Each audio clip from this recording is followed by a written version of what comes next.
नमस्कार दोस्तों, आप सभी का स्वागत है मेरे वीडियो में। आप यह एक वीडियो चुने हो, बहुत अच्छा है। सिर्फ आप यह वीडियो पूरी देखिए, छोड़ के जाना मत। यह वीडियो छोड़कर जाओगे तो कोई लाभ नहीं देखोगे तो बहुत कुछ सीखोगे, जिंदगी भी बदल जाएगी। चलो वीडियो शुरू करते हैं। उससे पहले मेरे चैनल पर नए हो, चैनल को सब्सक्राइब करो, द प्रिंस वॉइस चैनल आप को। सभी जानते हैं कि कल मंगलवार के दिन पड़ रही है इस पवित्र माघ महीने की एकादशी की तिथि। इस एकादशी में अगर आप एक लौंग से शिवलिंग के ऊपर एक विशेष उपाय करते हैं तो इससे आपके जीवन की दरिद्रता का अंत होता है। गुरु जी ने कहा कि जो लोग एकादशी की तिथि में इस विशेष उपाय को करते हैं उसके जीवन की गरीबी का अंत होता है, आर्थिक समस्याएं समाप्त होती हैं। अगर शरीर में किसी प्रकार की दिक्कत है, कोई रोग है, कोई बीमारी है, वो समाप्त होता है। और अगर आपके व्यापार में कोई दिक्कत चल रही है या फिर घर में बहुत ज्यादा लड़ाई झगड़ा होता है, कोई टूना टोटका किसी ने कुछ करा दिया है, तो गुरु जी ने कहा कि इन सारी समस्याओं से आपको सिर्फ ये एक उपाय बाहर निकाल देगा। तो चलिए जानते हैं इस विशेष उपाय के बारे में, लेकिन उससे पहले एक प्रार्थना। अगर आप चैनल पर नए हैं तो कृपया चैनल को सब्सक्राइब अवश्य कर लें। देखिए, इस वीडियो में हम लोग पूज्य गुरु जी द्वारा बताए गए कुछ बहुत ही खास उपायों के बारे में जानेंगे। ये उपाय आपके जीवन की बड़ी से बड़ी मनोकामना को परिपूर्ण करने के लिए है, धन धान्य के भंडार भरने के लिए है, संकट कष्ट बीमारी रोग इन सभी को दूर करने के लिए है। और अगर आप अपने जीवन में मेहनत बहुत कर रहे हैं, प्रयास बहुत कर रहे हैं, लेकिन आप सफल नहीं हो पा रहे हैं, तो गुरु जी ने कहा कि ये उपाय आपको सफलता भी प्राप्त कराने वाले हैं। तो चलिए जानते हैं पूज्य गुरु जी द्वारा बताए गए सबसे पहले उपाय के बारे में। देखिए, इस उपाय के लिए आपको एक लोटा जल ले लेना है। तांबे के पात्र में आपको अपने घर से एक लोटा जल ले लेना है और इसी के साथ आपको ले लेना है एक लौंग। लौंग आपकी पूर्ण होनी चाहिए, खंडित नहीं होनी चाहिए। यानी लौंग के ऊपर जो फूल होता है वो फूल होना चाहिए, लौंग टूटी फूटी नहीं होनी चाहिए, क्योंकि शिवलिंग के ऊपर हम लोग कोई भी सामग्री खंडित समर्पित नहीं करते। फिर इसी के साथ आपको ले लेना है थोड़ा सा लाल चंदन। अब देखिए, ये सिर्फ 3 सामग्री लेकर आपको शिवालय पहुंच जाना है। पूज्य गुरु जी ने कहा कि इस एकादशी की तिथि में ये उपाय आप सुबह करना चाहें तो सुबह कर लें और शाम को करना चाहें तो शाम को कर लें। पूरे दिन में किसी भी समय कर सकते हैं। शिवालय पहुंचने के बाद सबसे पहले आप जो ये लाल चंदन लेकर आए हैं, इसका आप शिवलिंग में चारों तरफ अच्छे से लेपन कर देंगे। जैसे आप लोग शहद से या फिर चंदन से शिवलिंग में लेपन करते हैं, शिवपिंडी में पूरा चारों तरफ अच्छे से लेपन जैसे आप करते हैं, वैसे आप इस लाल चंदन में थोड़ा सा जल मिलाइए और इसे एक लेप की तरह तैयार करके शिवपिंडी में अच्छे से लेपन करते जाइए और श्री शिवाय नमस्तुभ्यम मंत्र का लगातार स्मरण करते जाइए। पूज्य गुरु जी कहते हैं कि जिन लोगों के विवाह में विलंब हो रहा है उनकी समस्या भी इस लाल चंदन के लेपन से समाप्त हो जाएगी और उनका विवाह भी समय से हो जाएगा। इसलिए इस लाल चंदन का आपको लेपन कर लेना है। इसके बाद आप जो एक लौंग लेकर आए, उस लौंग को आप इस एक लोटे जल में डाल लीजिए और श्री शिवाय नमस्तुभ्यम मंत्र का स्मरण करते हुए तथा वटकेश्वर महादेव का स्मरण करते हुए, कौन से महादेव का? वटकेश्वर महादेव का स्मरण करते हुए इस जल को धीरे धीरे शिवलिंग के ऊपर आप समर्पित करते जाएंगे। देखिए, पूज्य गुरु जी हमेशा कहते हैं कि जल आपको इतने धीरे समर्पित करना होता है कि जल समर्पित करते करते आप कम से कम 11 बार वटकेश्वर महादेव या फिर श्री शिवाय नमस्तुभ्यम इन दोनों में से किसी भी एक का स्मरण जरूर कर लें। फिर उसके बाद जलाधारी से जो जल नीचे गिर रहा है उसको थोड़ा सा अपने हाथ में लेकर अपने शरीर के ऊपर छिड़काव कर लीजिए और फिर वहीं शिवलिंग के सामने बैठकर आपके जीवन में अगर कर्ज की समस्या चल रही है या फिर धन प्राप्त नहीं हो पा रहा है या फिर विवाह में विलंब हो रहा है, तो महादेव से आपको प्रार्थना कर लेनी है। वटकेश्वर महादेव से प्रार्थना कर लेनी है कि मुझे धन की प्राप्ति नहीं हो पा रही है, जिसकी वजह से मैं अपना कर्ज समाप्त नहीं कर पा रहा हूँ, या फिर मेरे विवाह में विलंब हो रहा है या फिर किसी भी प्रकार की समस्या है, तो उसके लिए वटकेश्वर महादेव से प्रार्थना कर लीजिए और फिर वापस अपने घर आ जाइए। पूज्य गुरु जी कहते हैं कि जो भी व्यक्ति मंगलवार की एकादशी के दिन इस उपाय को कर लेता है तो उसके जीवन से विवाह की समस्या, धन की समस्या और कर्ज की समस्या हमेशा के लिए समाप्त हो जाती है। तो दोस्तों, इस विशेष उपाय को आप इस मंगलवारी एकादशी में जरूर करिएगा। अब जानते हैं गुरु जी द्वारा बताए गए दूसरे खास उपाय के बारे में। ये उपाय उन लोगों को करना है जिनकी कोई मनोकामना है जो अभी तक परिपूर्ण नहीं हो पा रही है। इस उपाय के लिए आपको एक दीपक ले लेना है।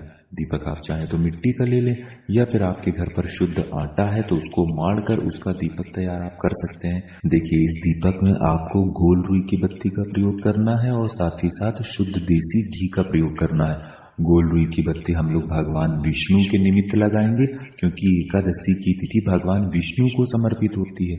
ये दीपक हमारे जीवन की बड़ी से बड़ी मनोकामनाओं को परिपूर्ण करेगा।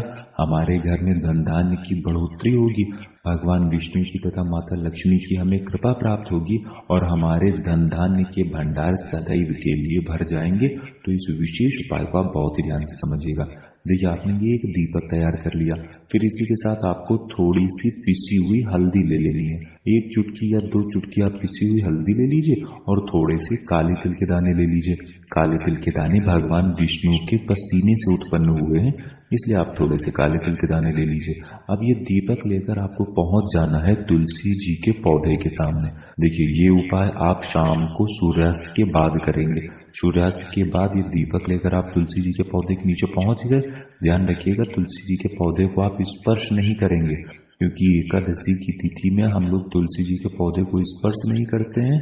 और खास तौर से जब जब एकादशी की तिथि हुआ करे तब आप एक बात ध्यान रखा करिए कि एकादशी की तिथि में आप कोई भी पेड़ पौधे की कोई पत्ती मत तोड़ा करिए, ना ही कोई उसकी डंडी या फिर कोई तना कुछ भी मत तोड़ा करिए। इसलिए आप लोग इस तुलसी जी के पौधे की भी पत्ती या डाली कुछ भी तोड़ेंगे नहीं, बल्कि इसको स्पर्श भी नहीं करेंगे। अब ये दीपक तुलसी जी के पौधे के नीचे रख कर आपको इसको प्रज्वलित कर देना है। ध्यान रखिएगा, इस दीपक की लौ से तुलसी जी की पत्तियां झुलसे ना, इसलिए थोड़ा सा दूर रखिएगा।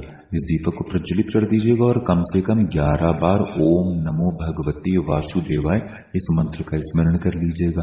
उसके बाद आपके जीवन की जो धन की समस्या है उसको दूर करने की भगवान विष्णु से, माता लक्ष्मी से, माता तुलसी से प्रार्थना कर लेनी है। और फिर ये 1 चुटकी हल्दी आपको इसी दीपक में डाल देना है।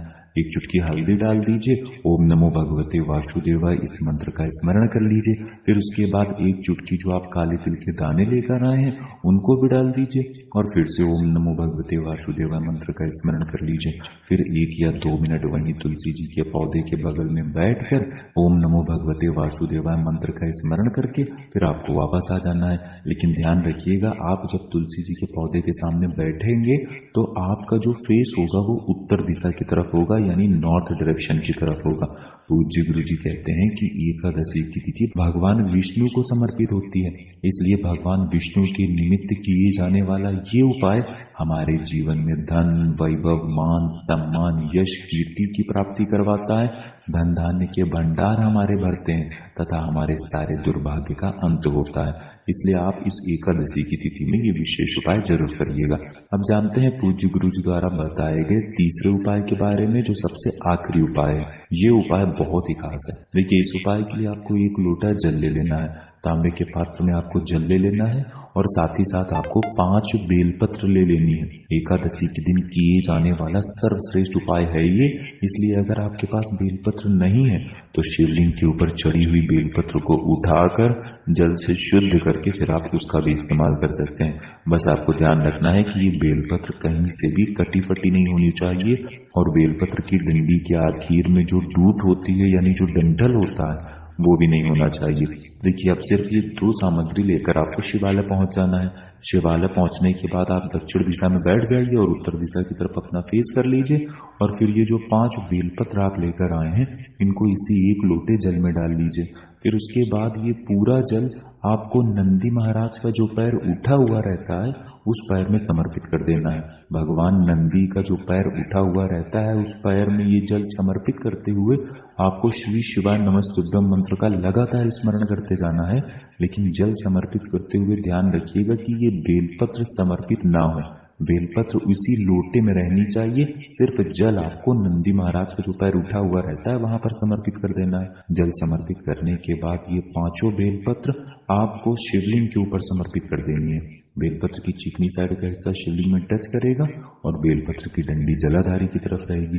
बेलपत्र आप चाहे तो पांचों एक साथ समर्पित कर सकते हैं। बेलपत्र समर्पित करते हुए आपको श्री शिवाय नमस्तुभ्यम मंत्र का स्मरण करना है और महादेव से प्रार्थना कर लेनी है कि मेरी ऐसी ऐसी मनोकामना है, मेरे जीवन में धन की बहुत ज्यादा समस्या है जिसकी वजह से मैं अपना व्यापार नहीं कर पा रहा हूँ, या फिर मैं बहुत वर्षों से बहुत महीनों से नौकरी की तैयारी कर रहा हूँ, मुझे नौकरी नहीं मिल पा रही है, या फिर मेरे जीवन में बहुत ज्यादा अंधकार है, मुझे किसी भी कार्य में सफलता नहीं मिल पा रही है। पूज्य गुरु जी कहते हैं कि आपकी जो भी मनोकामना है उस मनोकामना का स्मरण करिए, महादेव से उस मनोकामना को पूर्ण करने की प्रार्थना कर लीजिए और फिर वापस अपने घर आ जाइए। गुरु जी कहते हैं कि जो भी व्यक्ति एकादशी की विशेष तिथि में इस उपाय को कर लेता है तो उसकी बड़ी से बड़ी मनोकामना महादेव की कृपा से बहुत ही जल्द परिपूर्ण हो जाती है और उसके जीवन की सारी समस्याएं समाप्त हो जाती हैं। तो दोस्तों ये थे पूज्य गुरु जी द्वारा बताए गए कुछ बहुत ही खास उपाय। अगर आपको जानकारी अच्छी लगी हो तो वीडियो लाइक करिएगा। मिलते हैं फिर एक नए वीडियो के साथ। अगर मेरे चैनल को अभी तक सब्सक्राइब नहीं किए हो तो चैनल को सब्सक्राइब करो। द प्रिंस वॉइस चैनल को लाइक कमेंट शेयर जरूर करो।